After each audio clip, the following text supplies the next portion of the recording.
All right, shalom, shalom. All right, before I get started, I want to give all praise and honor and glory unto Yahweh, Bahashem, Al-Shai, Bahashem, Rakakodash.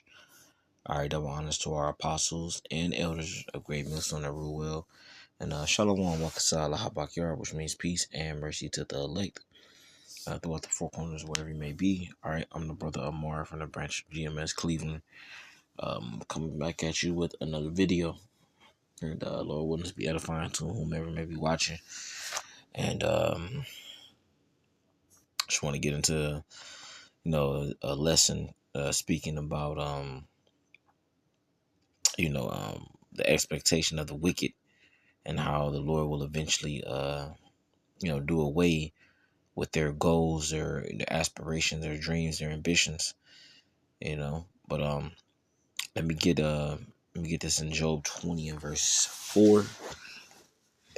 And it reads, it says, knowest thou not this of old, since man was placed upon earth, that the triumphing of the wicked is short, and the joy of the hypocrite but for a moment. Yeah, so when you triumph, it's like you basically conquered something, or winning, or prevailing.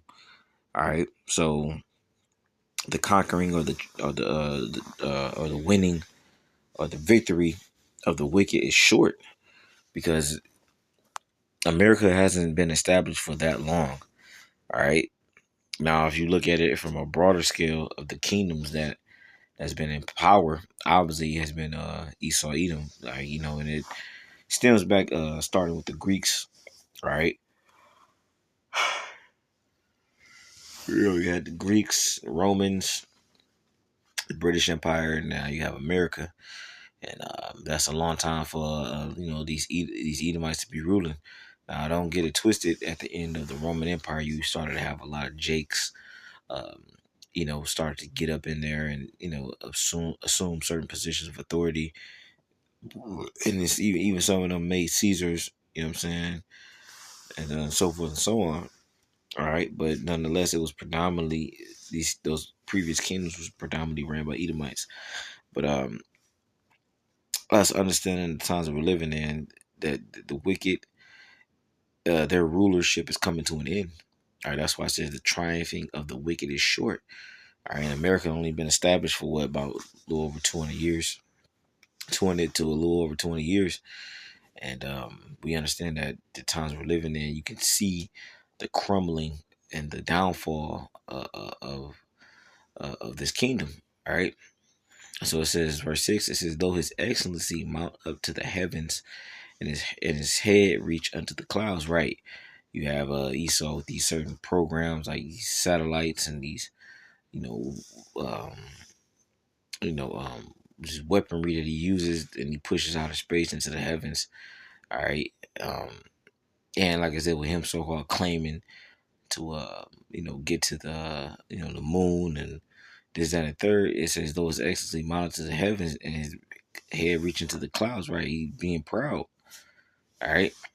Like I said, with these so-called goals that he obtained, which some of them is fabricated, but nonetheless, it's the same old story with this devil. He's trying to rewrite history, and he's trying to go about that which is not.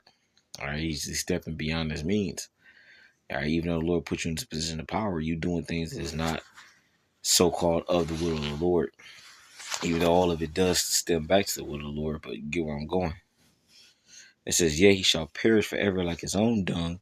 It says, they which have seen him shall say, where is he? And that's the spirit that not only us, but these other heathen nations will be in. Because once the kingdom of heaven is established, you will no longer be in this position of power. You no longer be looked at as the knight in shining armor. All right, people will shun you. They will look down upon you, sort of like how they do Jake. It says, He shall fly away as a dream, and shall not be found. Yea, he shall be chased away as a vision of the night. It says, the eye also which saw him shall see him no more, neither shall his place any more behold him. All right, and this is what we're coming upon. All right, it says he gonna fly away as a dream.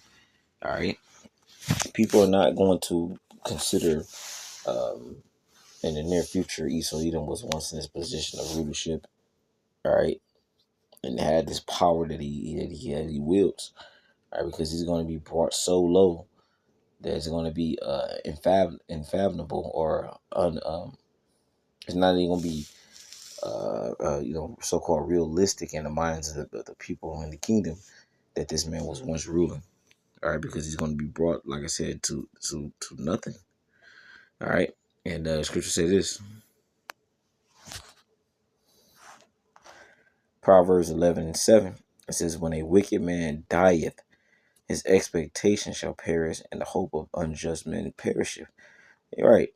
It says, "When a wicked man dieth." All right. So once a wicked individual is gone, his expectation, his plans, and this and the third, those die with him. All right. Unless you told your plans and your aspirations to another individual, i.e., your son, all right, or a relative or whatever, close childhood friend.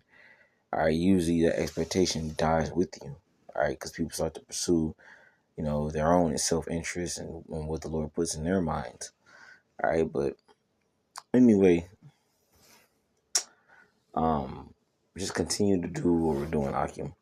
Chant down this wicked kingdom and pray that the Lord deliver us from this, this oppressive system. Because sooner or later, all right, the end will come.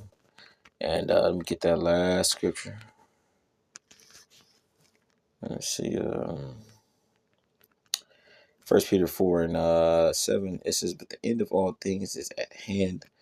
Be ye therefore sober and watch unto prayer." So something that's to keep in mind that, like, we gotta be considerate. All right, and then we gotta make sure that we're in the right spirit, because the times that we're coming in, it's not gonna be nice. All right, the Lord's gonna let this man pretty much run rapid, and just do what he needs to do. So when the scripture say be sober, all right, you gotta be in your right mind. All right, paying attention, watching, praying. You know what I'm saying? Because of why? Because the end is approaching, and it's coming sooner than we think. So with that, I want to give all praise and honor and glory unto Yahweh, Hashem, Yahushai, Bashir Makakodash. All right, double honors to our apostles and elders of Great Millstone. Shalom, Wakazala, Bakyar, which means peace and mercy to the elect throughout the four corners where it may be. Shalom.